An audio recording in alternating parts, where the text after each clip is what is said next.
ehihie ọma nọ ụmụ ọdịnala Igbo, asị m ka chi tata bụ orie ritere anyị ihe ọma. Anyị ga-azụ ka ahịa ga mana ka afịa, onye chụba anyị ya daa. Asị nga ige kaka ya mai jiji ya mai, onye si na akwa ya macha na akwa ya macha mpama ya bana nke ya. Asị m onye ji ihe nwata wonye aka na aka ya eruriri iro nwoke onye nwe ihe were ihe. Asị m ihe ọma dị n'elu ya dara anyị na ọdịnala ya pụrụ anyị ụlọ ihe ugwu. Asị m egbe bere ugo belu nke si ibi ebere ya gosi ya ebe ọ ya ebe, ọ bụrụ na o gosiri ebe ọ ya ebe, asị m kwukwa ya. Asị na anyị ga-ejere obodo na-arụ obodo. Asị m ihe ọma na-eme na be ndị ọzọ na ọ ga-eme na be anyị. Asị na kaka ya ma ejiji ya ma anyị. Asị na anyị ga-adị nọ. Abụkwa m onye nke gị Ugochi tubelu Oraifite nwa Adama anyị na-akpụ alụ. Abụ m nnukwute onye nchụaja na Ugochi tubelu na temple nke dị na Oraifite na Anambra steeti. Anyị na-agba afa miri emi, rụkwazi ọrụ mmụọ dị iche iche.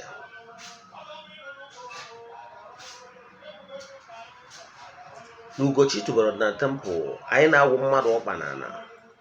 Ihe anyị na-eme pure ọdịnala. Anyị adịghị eme ihe mysticism ma mystical stuff, no. Maka na o nwere ihe na-akọwara ndị mmadụ ịchọọ ka ịtọ atọ nachiyata na ọdịnala Igbo.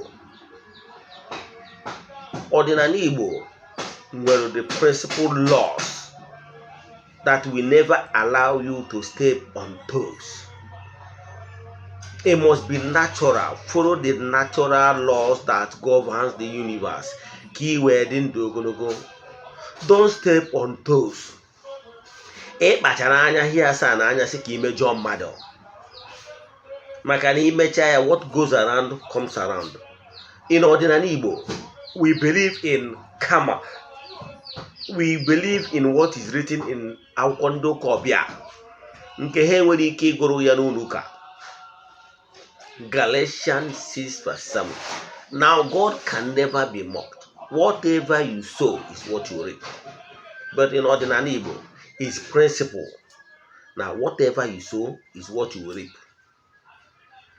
Ụfọdụ achọrọ ime ọdịnala maka na ọdịnala real ọdịnala akondonro evil.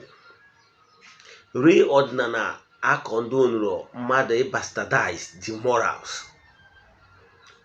Mgbe ndị Igbo nọ n'ọdịnala enwere high moral standard. Ị na-achọ ihe na-ebute ụchụ. Mgbe ị na-emetọ ọdịnala Igbo, nwanne na-edina nwanne ya, nwanna na-edina nwanne ya, nwaanyị nọ na di na-agba n'ilo,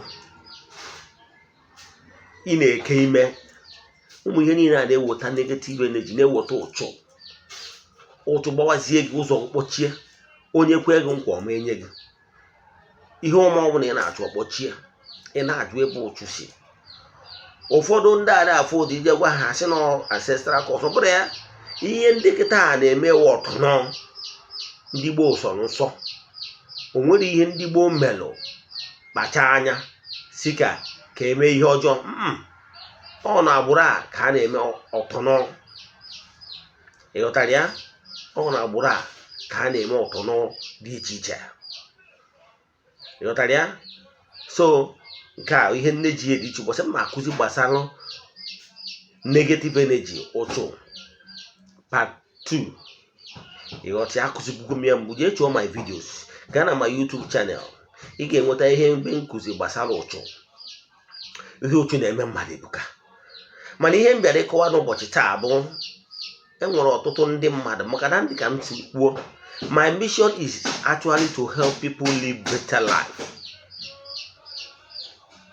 Ihe m ji agbasa ozi ọdịnala Igbo bụ ka nyere ndị mmadụ aka ka ha chighata n'ọdịnala Igbo, ka ha ghara ịdanye n'aka ndị ochongonoko, ka ha ghara ịbụ ndị a ga-eduhie ụzọ, weda ma ịkpọrọ ha ndị ụka ọbịa ma ịkpọrọ ha ndị onye ọbụla. Mana ana m achọ ịgwa gị, isokwa na ndị na-eje practice ihe abụrụ ọdịnala in the name of spiritualism. ọdịnala Igbo ga-enye ensure maka na ndị Igbo kwenyesi ike nọọ ndụ bụ isi akụ. O nwere spiritualism ị ga-abanye n'ime ya bụ ike mbute abụrụ ike obodo a. Nke mbugoro na ọ ga-edisappoint gị maka na ọ bụrụ ike ọdịnala, ọ bụrụ ike eji aka nka. Ndị Igbo believe na ndụ bụ isi akụ, ihe ọbụla a na-ekwu ndụ first. Mana ike mbute iji ebute mmadụ etu esi wee formulate ya, and mgbe ike mbute a ga-ebido nyewe gị nsogbu n'ihi na amana ụfọdụ wee kesị ka eje n'India je bute ike ndị India, je bute ike foreign powers. Mana mgbe ọ ga-ebido nyewe gị nsogbu, ị nwere solution to it maka na ọ dịrọ homogeneous to our race. Your ancestors will not even back you because your ancestors did not practice such.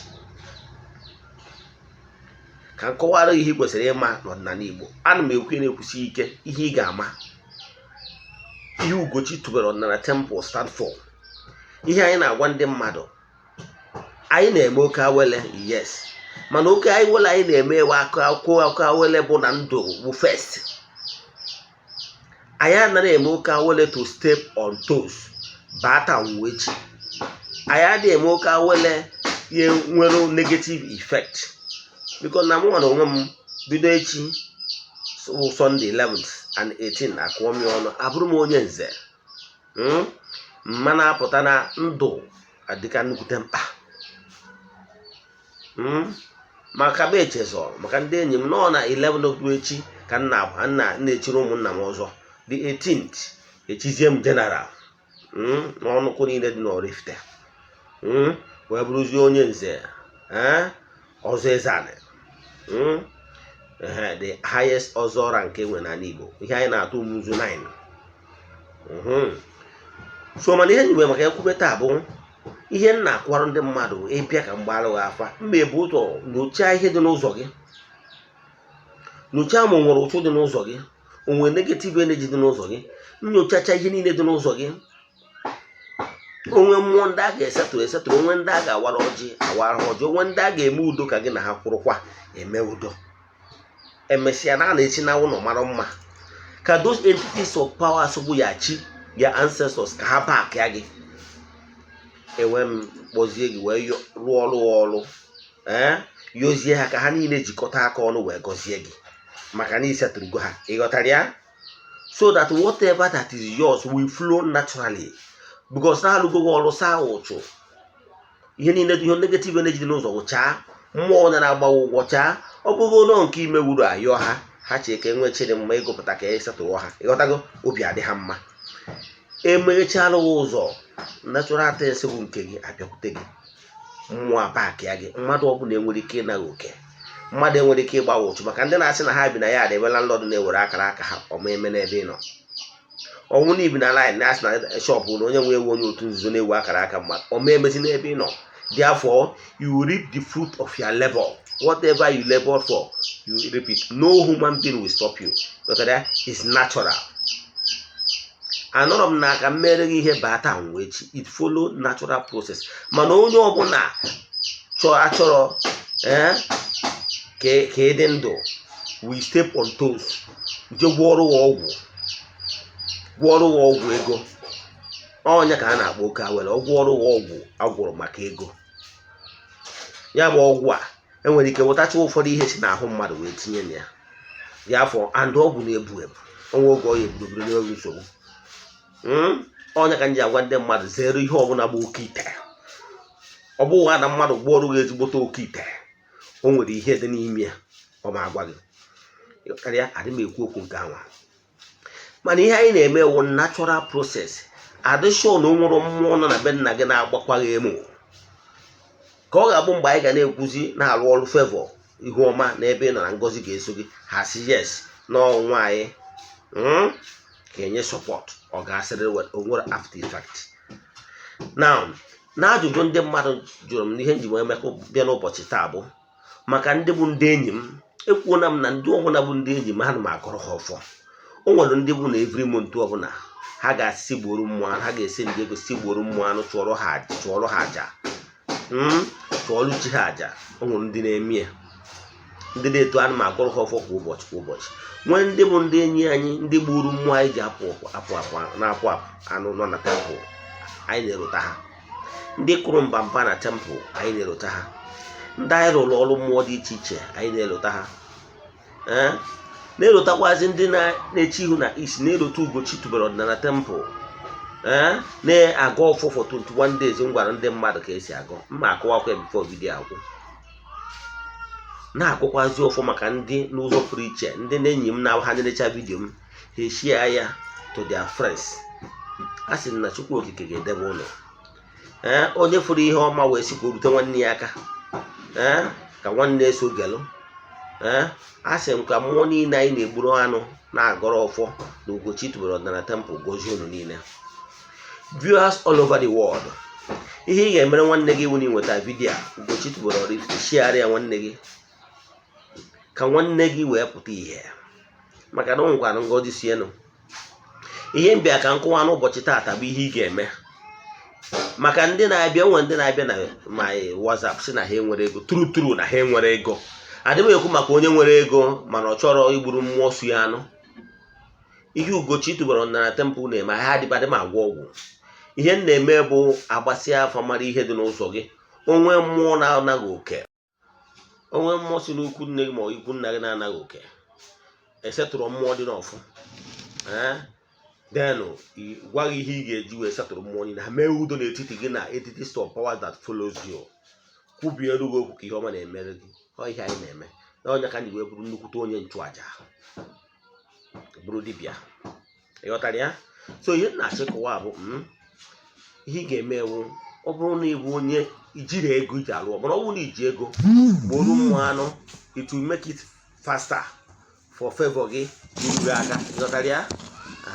Mana maka ndị enwere ego, o nwere ike iwe gị between 7 to 21 days. So o nwere ike iwe between 7 to 21 days. Ihe ị ga-eme, 1, weta alligator pepper mkpọrọ ịnọ, na-etinye na mmiri ọmụrụ iji asa ahụ ụtụtụ na abalị. Iwere mmiri kwụọ n'ahụ, esi na awụchapụ ụchụ mmụọ, ụchụ mmadụ. Imesịa ya iji na tọwel wee dra ya ahụ, yikwasị akwa ka ahụ dra ya naturally. Nke a bụ ofu. Nke abụọ, make an altar, especially ndị nọ outside the country. Enwewuru ike ịdị connected with ihe ọdịnala, ma ọ bụ isi gị kpọtụrụ chi ha n'okpesi. Enwewuru ike ime ihe ndị dị etu a. Maka ụdị ndị dị etu a, weta ihe a ga na-akpọ nzu, ịmara ya, oke nzu. Make an altar. Let your altar face the east. 4 corners of your room, one side must have faced the east. So ya wụ na ịmara isi, pụta ilo cheki ebe anyanwụ si achata. That ba n'ime room gị, 4 corner ọbụla, side of among the 4 corners of your room, one side face that side, all side have east ka na-efesi. Wee here ka stool or table. Look for a white cloth, maybe half yard or 1 yard, cover ya. Ihe mmụọ chọrọ ịma bụ that desire, that tata ka gị bụ onye dị etu a ịkpa afa gị na-ewube altar gị to connect with the activities going on in the east, to connect with all the activities going on at Ugochi tubelu ọdịnala temple. With this, you will be able to connect yourself with all the sacrifice and okwu of funny line and go watch. With a white plate like this. Yes, a white plate or ceramic white. You want to better, but only what else we can use the stainless. No more you want to go Yanaka. There be an altar. Table you make in the east. You will not walk entities of powers from the east. Hanenzu. Now, you get there be east, west, north, and south. West entities of powers. West. The one here, they are not what to have. North, it's entities of powers. On the north, they are not what to an altar. Entities of powers from the south, they are not what to an altar. You know that? You will also urge they will not keep it. I have altar. Then I can need the altar. Where can you stick? Only one candle standing. You can get it. You can get. ma ọ bụ ọgwụgwọ na ị nwere get a candlestick, then chọzie ihe dịka ihe ọ bụla ị nwere ike iji wee na-akwụ anya bụ candle ma ọ maybe small plate or so ya na-akwụ anya ka mmiri candle wee na-atụta na ime banwe itinye wee baka ya na stand ya candle. Ịpụtara n'ụtụtụ make it time any am of your choice mgbe ị ga-eji wee na-ekwupi okwu. Iruo ihe ị ga-eme bụ isi ịpụtakwa ụtụtụ iwere ose ọjị jụchaa ahụ gị, ọ na-atụtakwa ụchụ mmadụ. Enwere ike ọ bụrụ na gị na nwaanyị mekọchara ma ọ gị na nwoke emekọchara, iburu ọrụ akwụ maka ịmara onye gị na-emekọrọ, mara ụdị ụchụ fienu ma mmụọ fienu. Iwere ose ọjị na-atụcha, iji ose ọjị na-atụcha iweta acid fit na-atụchakwa ụchụ mmụọ, ụchụ mmadụ, ụchụ nwoke gbara, ụchụ nwaanyị gbara, ụchụ ikwu gbara imekwa n'ụkwụ gị imesie ya, ụchụ nwoke gbara, ụchụ nwaanyị gbara, ime anti-clock na-awụchapụ ụchụ niile agbara gị. Bọsị ahụ ọ bụrụ na tata hawa ahụ orie si na-awụchapụ ụchụ niile agba na ori abụ na orie, ụchụ niile agba na afọ abụ na afọ, ụchụ niile agba na nkwọ abụ na nkwọ, ụchụ niile agba na eke abụ na eke. Afịa na-anọ ụbọchị na-anọ, tụfuo onye near the wall. Ihe ji atụfuo near the wall bụ ebe mmadụ nwere ike ịnyafe na especially nwaanyị nọ na nsọ.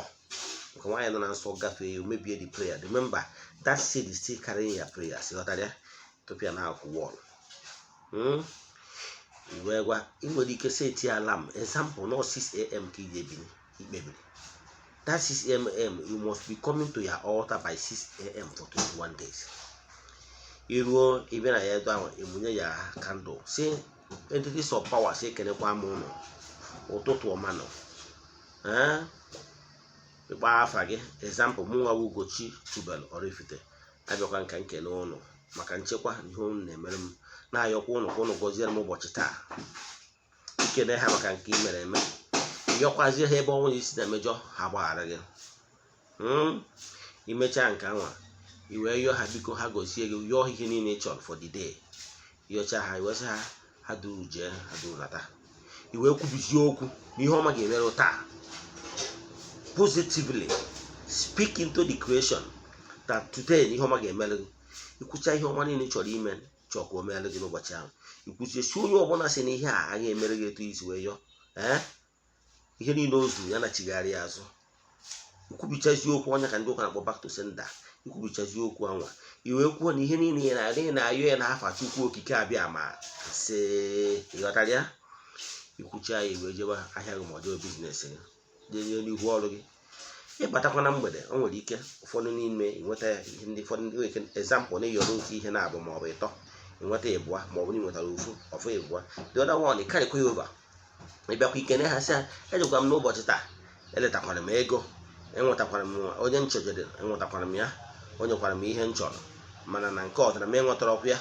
Ekene ha na nke ha mere, maka na ekene nwaanyị na-agwa akịrị ike adị agwọta ọzọ. Ikenechazi ha wee yọọ ha biko ka echi kakwa mma. Ghọtara ya? Olugwa taịm akwa ịbịakwa, taịm ahụ 6 o'clock ịbịakwa echi, next tomorrow, next till 21 days. Nke bụ eziokwu n'ime ihe a ngwara gị obiọma, with ezigbo obi, with total conviction, you will give testimony. A lot of people have done it. Mgbe ị na-eme ihe a, remember na agwara gị weta ihe dịka small plate ebe ị ga na-edebe some particle of this powdered one, the one you powderize. Yes, you can easily powderize them. You understand? Using any method, powderize them. So that mgbe anyị na-ekwubi okwu, na-akpọ entities of powers. Ị na-ayọsi ya na that particular side plate itinyere. Na-asị anyị na-akpọkọ ha bịa ma nzu. N'aka mmadụ nzu ama amanata unyi. N'ihe ọma ga-emere gị, na ị ga-edu ude. Kwubi okwu positively, kwubichaa okwu. Ọ bụrụ na ọ n'ụtụtụ nwere ike wepụta that powder tinye n'aka gị. On your window side, fụpụ ya n'ikuku. Kwubi okwu. Kebe eziokwu n'ime ihe a na-agwa gị, ike ọdịnala, ankọọ ya. Etu a ka ị nwere ike isi wee ankọọ wee sonyere anyị na ofu anyị na-agụ kwa ụbọchị kwa ụbọchị. Echefukwara iweta hot. Nwere ka white hot like this. Ọ bụrụ na white hot, nwere ka gbanyezie n'ebe sọrọ gị. Ma example white hot, etinye n'obere cup. Example, mana ya achọ obere ihe ka shot or small tumbler itinye. Wesa dị na-atụrụ ha nkwụ, mmụọ niile sogonu na-atụrụ ha nkwụ, ịtụ kpọm na ụgwọ na ties, doesn't matter. Then mmụọ niile, entities of powers, ndị ikwu nne ya, ancestors, na-atụrụ ha nkwụ kpọm.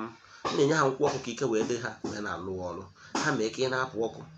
Tụ a ka esikwa ndị mmiri na-atụrụ ha nkwụ, biko ha mee ka ịpụta ihe ha mee ka ide ude maka na adịghị ka ide nọ na-agwa agwa igorocha ihe etu ị nọ kemgbe eziokwu na ị na-eme ihe ndị a total conviction believe me ike dị n'ọdịnala ya losing now maka n'ihi na imebiri ihe dị n'ụzọ gị ọ kacha nke ọ bụrụ na ịbụ onye megoro alụ na alụ dị n'ụzọ gị bịa ka anyị kpọọ gị alụ agụọna m ihe bụ alụ ọbụ mgbe nwaanyị na-edina nwaanyị ibia ma nwoke na-edina nwoke ibia ma mgbe ị pụtara na-eme abortion ma onye mmadụ ego ka o jeme ya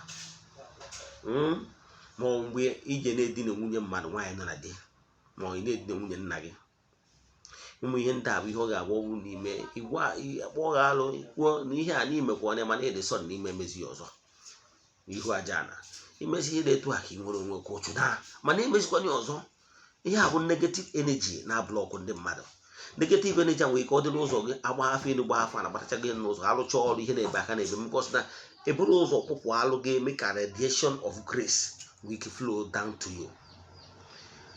Ọbịbịa mbịa n'ọdịnala bụ ka mgbasa ozi ọdịnala nyere ndị mmadụ aka maka na ọtụtụ ndị mmadụ na-asọ isi ị na-akụ ọtọ ọ dịrọ mma ana m achị gwa na ọtọ ị na-akụ maka na imebe the right thing consistently enough to create results. Ike dị n'ọdịnala naghachite n'ọdịnala ka ị mara ihe ị kwesịrị ịma maka na nwa agụ amatanata ahịfịa mana ihe kpatara iji ata afọ na-akụ ọta oke ga na-anaghachikwute gị oke ga ada eru gị aka maka n'ihi na imere ihe ị kwesịrị ime. Ike dị n'ọdịnala naghachite n'ọdịnala mezie ihe dị n'ụzọ gị ka ndị nna nna gị ha wee nyere gị aka wee zọta oke gị na mmụọ. Ịbụzi na onye eriri eri ndị ụka ọbịa na-eri ya eri ha richaa ya eri asị gị akpọ na ya ancestors na ha wee bụ but they keep on asking you to call Chineke Shadrach, Meshach, Shadrach and Abednego gị ka ọ kpọọ sentị onye nwa ya yọwara gị ayịyọ ebe ọ na-eriri gị eri. Mmadụ gwazie gị na thousands of years ya ancestors have existed from your mother side and from your father side, none of them biri ndụ dị mma ikwel. Ndị Igbo ka anyị tata n'ụla aka m bụkwa onye mgbasa ozi ọdịnala Igbo. Ekpere m na ya ọ bụ ka ọmaka merụ nwoke merụ nwaanyị ọkachasị gwa onye na-ege ntị viewers all over the world na-asị ka ihe ọma meela anyị niile n'ọzọ a na-agbado ichi aga m na-agụkwara ụlọ ọfọ na-azụkwa ka ezumezu mmụọ niile m na ha so ka ha gozie nwoke gozie nwaanyị. Abụ m onye nke gị nwa ajụjụ ọbụla ị nwere ike ịjụ n'ihe ha nkwu taa maọbụ ihe m kụzigoro bifo na-agbagharị n'ọdịnala Igbo send alụ message 08058376672 Ugochi tubelu Oraifite aka m enyere gị aka. Ndewo m daalụnụ.